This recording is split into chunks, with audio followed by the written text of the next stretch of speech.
అందరికీ నమస్కారం. గురు కృపా ఛానల్కి స్వాగతం. ఒకరోజు గదై పొలాల మధ్యలో తిరుగుతూ ప్రకృతిని గమనిస్తున్నాడు. చుట్టూ పచ్చని పొలాలు, పక్షులు చేసే శబ్దాలు అతనికి ఎంతో ఆనందాన్నిచ్చాయి. ఆ ఆనందంలో ఒక్కసారి ఆకాశంలోకి చూశాడు. అక్కడ నల్లని, తెల్లని, నీలిరంగు మేఘాలు అద్భుతంగా కదులుతూ కనిపించాయి.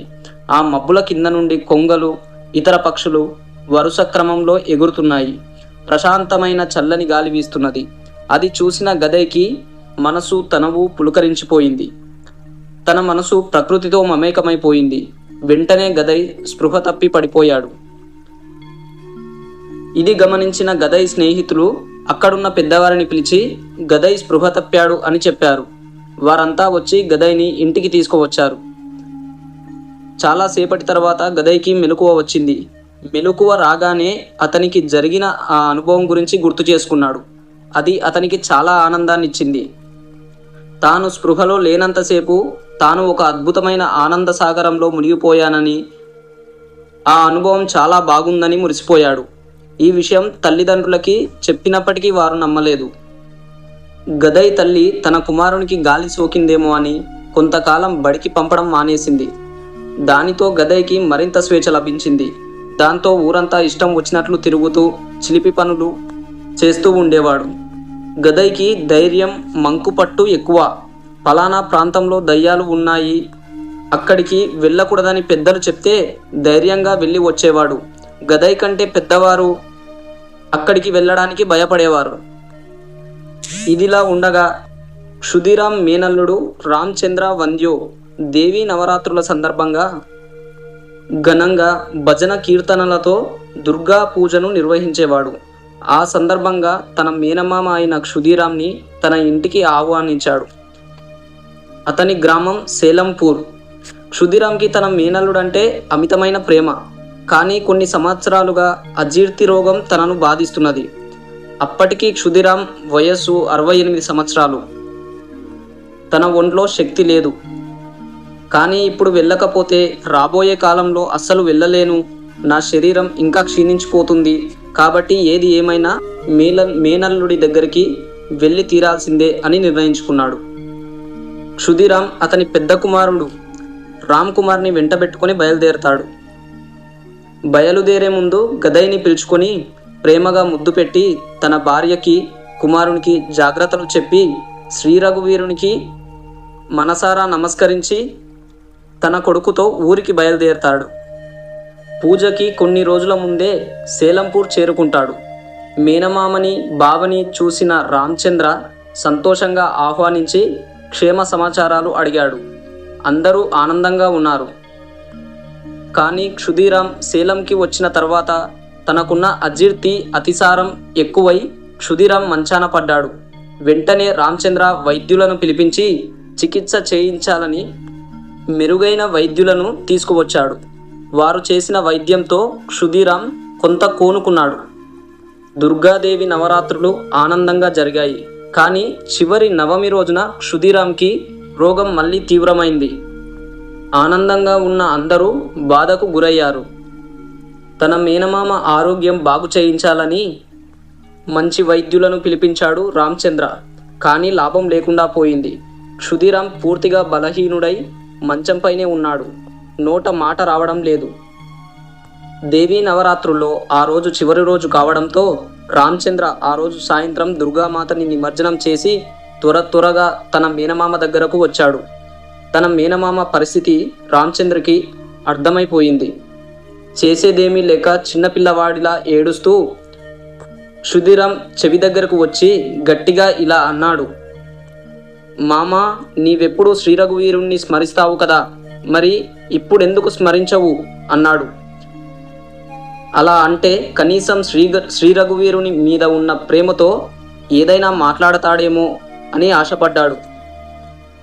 అతని ఆశ ఫలించింది.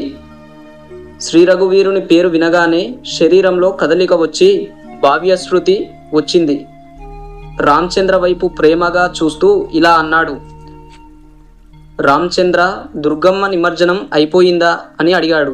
అయిపోయింది అని రామచంద్ర సమాధానం ఇచ్చాడు.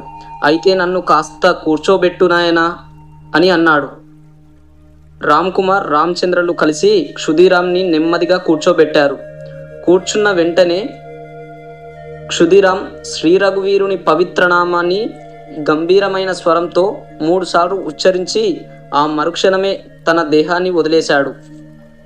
తన ఆత్మ పరమాత్మలో కలిసి పరమశాంతిని పొందాడు.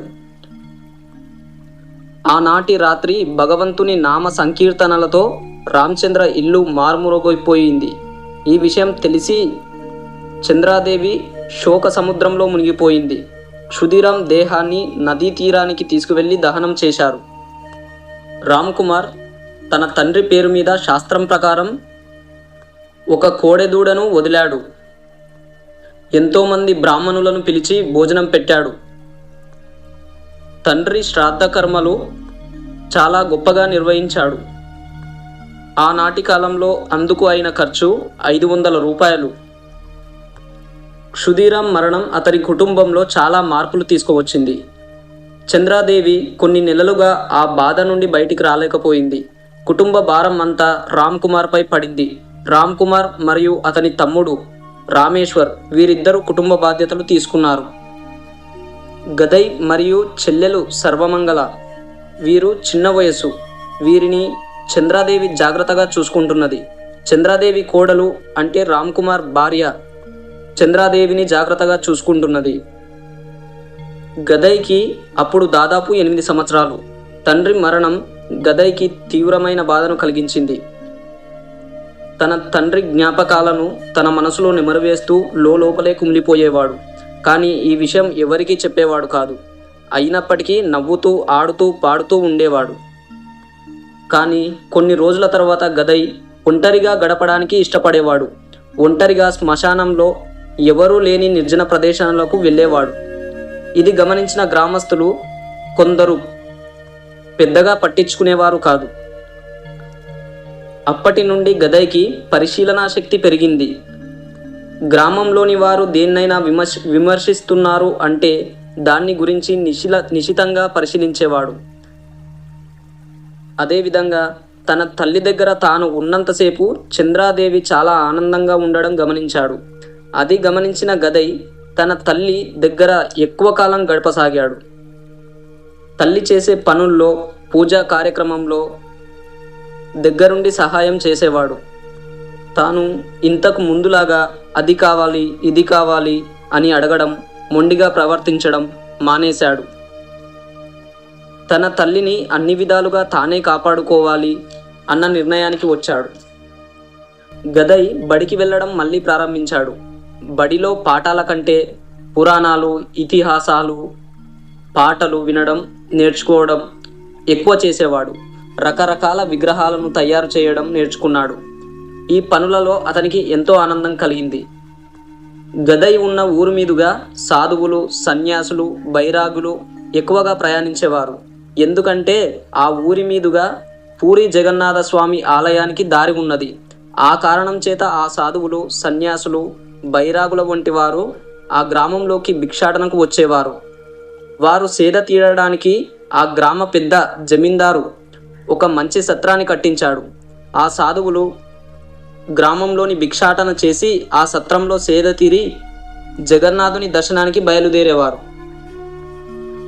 ఆ సాధువులను చూసిన గదైకి వారితో స్నేహం చేయాలనిపించింది. దాంతో గదై వీలున్నప్పుడల్లా సత్రానికి వెళ్ళి వారికి సేవలు చేసేవాడు.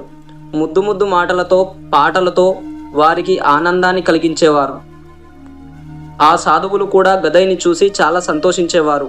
వారు తెచ్చుకున్న భిక్షలో కొంత పరమాత్మునికి నైవేద్యంగా పెట్టేవారు, కొంత గదైకి పెట్టి మిగిలింది వారు తినేవారు. ఆ సత్రంలో దుని వెలిగించి దాని చుట్టూ కూర్చొని ధ్యానం, జపం వంటి సాధనలు చేసేవారు. ఒళ్ళంతా బూడిద పూసుకునేవారు. వారికి ఏవైనా ఆరోగ్య సమస్యలు వస్తే పూర్తి భారం భగవంతునిపై వేసి వారు సాధనను సాగించేవారు. కానీ ఎవరిని ఇబ్బంది పెట్టేవారు కాదు. ఇది వరకు గదై పురాణాల్లో విన్న విధంగా ఈ సాధువులు ప్రవర్తిస్తున్నారు కాబట్టి గదైకి వారి మీద పూర్తి నమ్మకం కలిగింది. అదే ఆశ్రమంలో కొంతమంది సాధువులు ఉన్నారు. వారి ప్రవర్తన వీరికి పూర్తిగా విరుద్ధంగా ఉంది.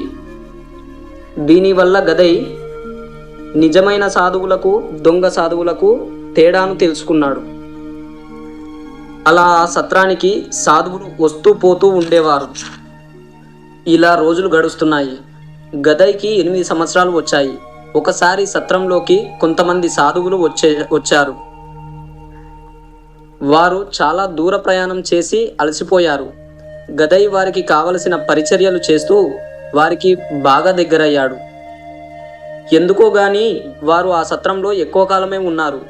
గదై రోజు సాధువులతో కలిసి సత్రంలో ఎక్కువసేపు ఉంటున్నాడన్న విషయం ఊరంతా తెలిసిపోయింది. ఆ ఊరిలోని కొందరు ఆడవారు చంద్రాదేవి వద్దకు వచ్చి ఇలా అన్నారు: ఓ చంద్రాదేవి, నీ కొడుకు గదై చాలా కాలం నుంచి సాధువులతో స్నేహం చేస్తున్నాడు. ఆ సత్రంలో ఎక్కువ కాలం గడుపుతున్నాడు. ఆ సాధువులు నీ కుమారుణ్ణి వారి వెంట తీసుకువెళ్ళిపోతారు, జాగ్రత్త అన్నారు. కానీ ఆ విషయాలు చంద్రాదేవి పట్టించుకోలేదు. ఎందుకంటే గదై సత్రంకి వెళ్ళి రావడం, సేవలు చేయడం, ఆ సాధువులు తమ కుమారుణ్ణి ప్రేమగా ఆశీర్వదించడం ఇవన్నీ తనకు తెలుసు. తాను కూడా ఆ సాధువులకు కావలసిన ఆహారాన్ని ఒక్కొక్కసారి గదైతో పంపేది. ఒకరోజు గదై సాధువులకు కావలసిన ఆహారం ఇచ్చి వారికి సేవలు చేసి తిరిగి ఇంటికి వచ్చాడు. గదైని చూడగానే తన తల్లి నోట మాట రాలేదు. ఎందుకంటే గదై ఒళ్ళంతా బూడిద పూసుకొని తిలకం పెట్టుకొని తన వస్త్రాలనే చింపి కౌపీనంగా కట్టుకొని కనిపించాడు. అమ్మా, నన్ను చూడు, సాధువులు ఎంత అందంగా అలంకరించారో అంటూ సంతోషంగా అన్నాడు. అది విన్న చంద్రాదేవి వలవల ఏడ్చేసింది. ఆ గ్రామంలోని ఆడవారు తనకు చెప్పిన మాటలు నిజమవుతాయని భయపడింది చంద్రాదేవి. నీకు ఆ సాధువులు మాయమాటలు చెప్పి ఎత్తుకపోతే నా బ్రతుకు ఏం కావాలి? నీవు లేక నేను ఉండలేను అని రోధించింది. అలా జరగదని గదై ఎంత చెప్పినా చంద్రాదేవి వినలేదు. తన తల్లి బాధను చూడలేక నేను ఇకపై సాధువుల వద్దకు వెళ్ళను అని తల్లికి మాట ఇచ్చాడు. దానితో చంద్రాదేవి మనసు కుదుటపడింది. ఈ విషయాన్ని సాధువులతో చెప్పి చివరిసారిగా కలిసేందుకు సత్రంకి వెళ్ళాడు గదై. ఈ విషయాన్ని విన్న సాధువులు చాలా బాధపడ్డారు. గదైతో పాటు చంద్రాదేవి వద్దకు వచ్చారు. అమ్మా, గదై విషయంలో నీవెందుకు భయపడుతున్నావు? నీవు భయపడవలసిన అవసరం లేదు. అతన్ని మాతో తీసుకుపోవడానికి మేము ఎప్పుడూ అనుకోలేదు.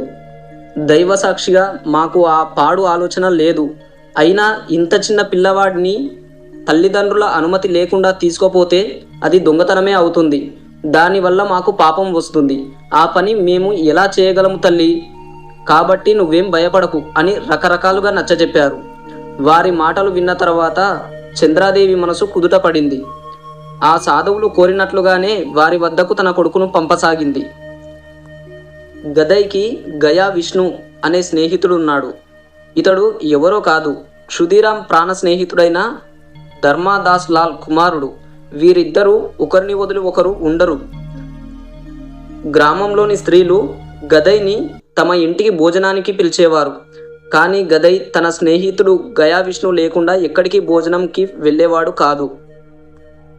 చంద్రాదేవి స్నేహితురాలైన ధనిక మంచి పిండి వంటలు, మిఠాయిలు గదైకి ఇచ్చేది. వాటిలో కొంత తన స్నేహితునికి ఇచ్చి మిగిలింది గదై తినేవాడు. ఇలా రోజులు గడుస్తున్నాయి. గదైకి 9 సంవత్సరాలు వస్తాయి. అతని పెద్దన్న రామ్ కుమార్ గదైకి ఉపనయన సంస్కారం చేయడానికి ఏర్పాట్లు చేసుకుంటుంటాడు. మిగిలిన భాగాన్ని రాబోయే వీడియోలో చర్చించుకుందాం. మరిన్ని వీడియో అప్డేట్ల కోసం ఛానల్ని సబ్స్క్రైబ్ చేయండి. బెల్ ఐకాన్ని క్లిక్ చేయండి.